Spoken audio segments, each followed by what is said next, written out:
আমাকে ক্ষমা করে দিন অঙ্গরাজ।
চলো সঞ্জয়, ভোজের উৎসাহই বিনষ্ট হয়ে গেল।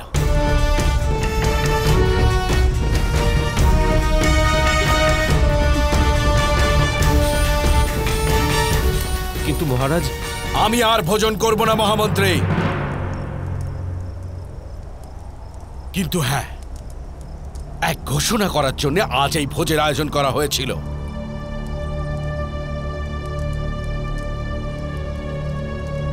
সেই ঘোষণা আমি করে দিচ্ছি।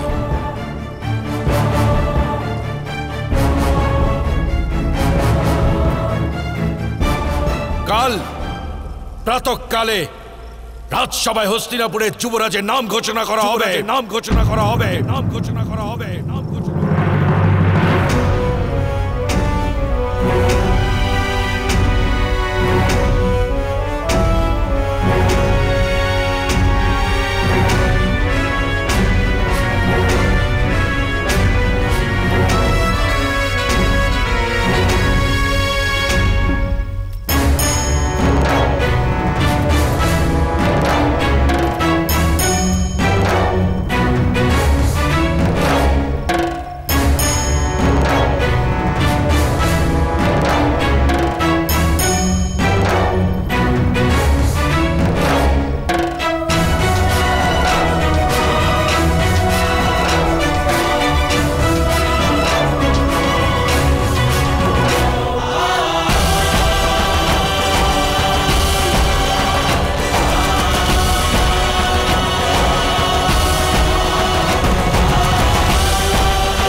অবশ্যই কাল দুর্যোধনের নাম ঘোষিত হবে যুবরাজ পদের জন্য। ভ্রাতা অর্জুনকে অপমান করার মূলেও সেই কারণই ছিল।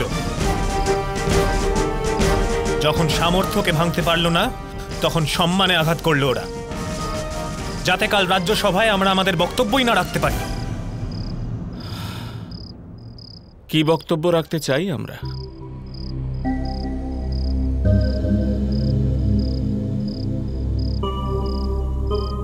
এই যে যুবরাজ পদের ওপর আপনারই অধিকার আছে ভ্রাতাশ্রী।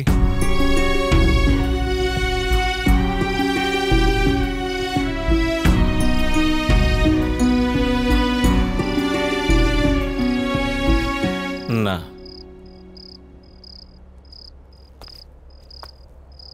ভগবান ইন্দ্র স্বয়ং নির্ধারণ করেন যে কোথায় কতটা বর্ষণ হবে। সকলকে সেই ব্যবস্থার সঙ্গে মানিয়ে নিতে হয়। রাজার অধিকারও তেমনই হয়।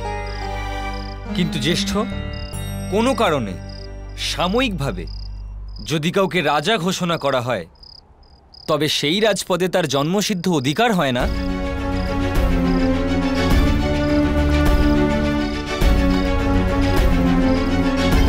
ইন্দ্র তো অমর, মনুষ্য নন। পৃথিবীতে রাজত্ব তো রাজা কিছু সময়ের জন্যই লাভ করতে পারেন, সেই কারণেই এমন পরম্পরা। সিংহাসনে যেটুকু সময়ের জন্য যে বসবে, সেই সময়টুকুর জন্য তার অধিকার সম্পূর্ণ বলে মানা হয়। আর কেউ নিজের বাহুবল প্রয়োগ করে রাজত্ব জয় করে রাজা হয়ে গেলে তখন তো নতুন রাজাই রাজ্যাধিকার পায়, তাই না?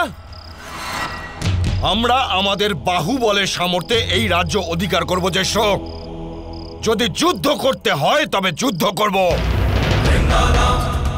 জ্যেষ্ঠ, আমরা অর্জুনের অপমান কিছুতেই ভুলতে পারবো না।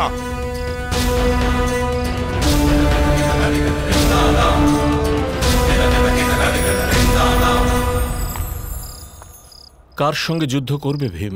নিজের পরিবারজনের সঙ্গে, পিতামহর সঙ্গে, তাতশ্রীর সঙ্গে, কাকামশাইয়ের সঙ্গে, নাকি ভ্রাতাদের সঙ্গে?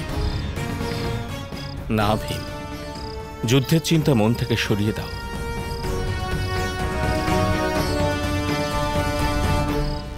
মহারাজের যা নির্ণয় হবে তা আমাদের মান্য করতে হবে।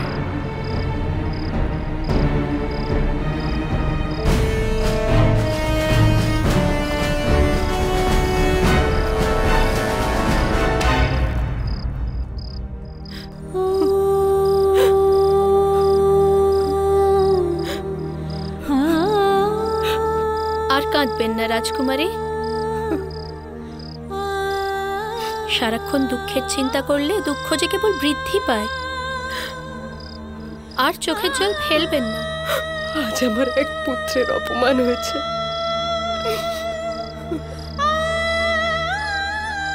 আমারই অন্য পুত্রের দ্বারা, ভ্রাতার দ্বারা ভ্রাতার অপমান হলে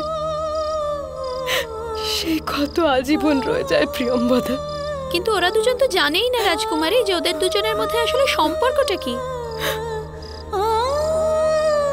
রাজকুমারী, ওরা দুজন একে অপরকে যে শত্রু মনে করে, আর শত্রুরা তো স্বভাবত একে অপরকে অপমানই করে থাকে। সেই সময় আসলে রাজকুমার অর্জুনও নিজের অপমানের প্রতিশোধ নিয়ে নিজে সন্তোষ লাভ করার চেষ্টা করবেন। এই কেমন সান্ত্বনা দিচ্ছ তুমি আমাকে প্রিয়ম্বদা?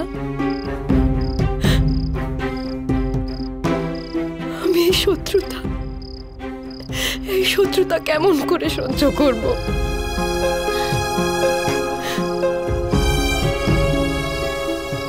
অর্জুনের হৃদয়ে আগুন জ্বলছে নিশ্চয়ই এই মুহূর্তে।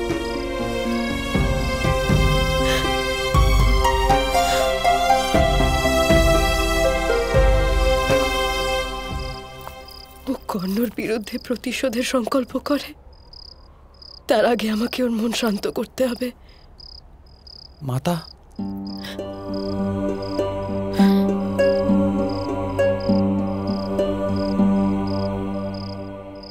পুত্র অর্জুন,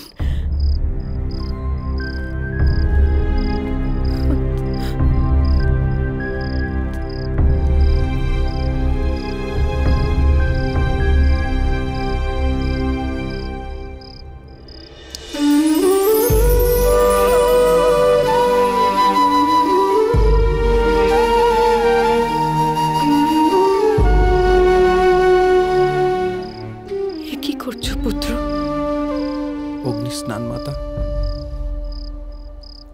আপনার দুঃখের অশ্রু আমাকে অগ্নি স্নান করায়। অগ্নি স্নান করে আমি প্রায়শ্চিত্ত করছি। আমার কারণে আপনার চোখে এই অশ্রু মাতা।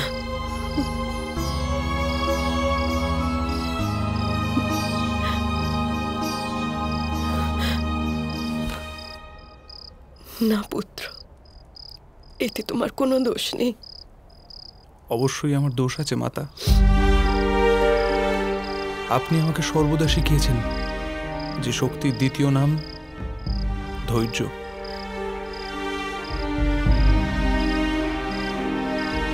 যে ব্যক্তি নিজের ধৈর্য হারিয়ে ফেলে সে শক্তিও হারিয়ে ফেলে। সেই কারণেই আমি যে আমার ধৈর্য হারিয়ে ফেলেছিলাম তা আমারই দোষ মাতা, সেটা আমারই দোষ। আর সেই কারণেই সেই কারণেই আপনার চোখে অশ্রু। যদি পুত্রের জন্য কখনো মাতার চোখ অশ্রুতে ভরে যায়, তারপর থেকে সর্বদা তার হাসির মধ্যেও এক অদ্ভুত পীড়া থাকে মাতা।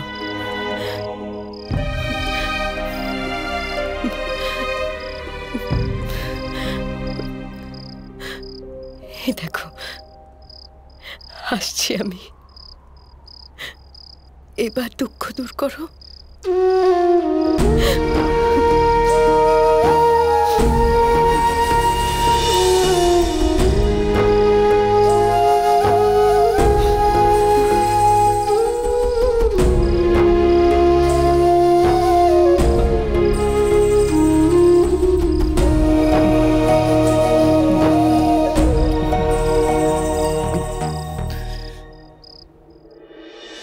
আমার মূর্তি যেন এতটাই দীর্ঘ হয় যে এই সমস্ত মূর্তি ছোট মনে হয়। এবার প্রশ্ন হলো এই যে এই মূর্তির নিচে কি রাখা যায়? ভ্রাতাশ্রী, তবে তো আপনার মূর্তির নিচে 5টা মূর্তি করতে হবে। তার মধ্যে একটি গর্ধব থাকবে মিত্র, যার হাতে ধনুক ও বাণ থাকবে।